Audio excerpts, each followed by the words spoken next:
বড়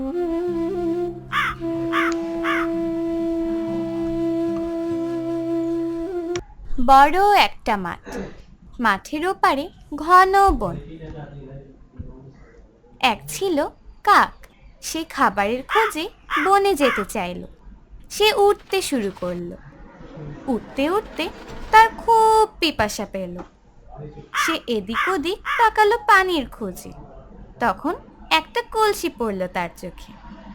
সে খুব খুশি হলো। উড়ে গিয়ে বসলো কলসির উপর।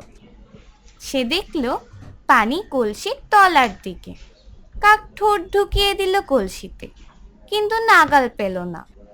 কাক তখন কলসিটাকে কাত করতে চাইল, কিন্তু পারল না। তাই পানি খাওয়াও হলো না। তার খুব দুঃখ হলো। সে এদিক ওদিক তাকালো। কাছে দেখতে পেল অনেক নুড়ি। তার মাথায় একটা বুদ্ধি এলো।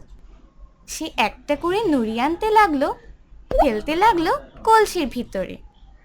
কলসির ভিতরে একটা একটা করে নুড়ি পড়ল। তলার পানিও ওপরে উঠতে লাগলো। এভাবে কাকটি অনেক নুড়ি কলসিতে ফেললো। এক সময় পানি কলসির মুখে উঠে এলো। তখন কাকটি প্রাণ ভরে পানি খেলো। তার পিপাসা মিটল। কাক খুশি মনে ডানা ঝাড়া দিল। তারপর উড়াল দিল বনের দিকে।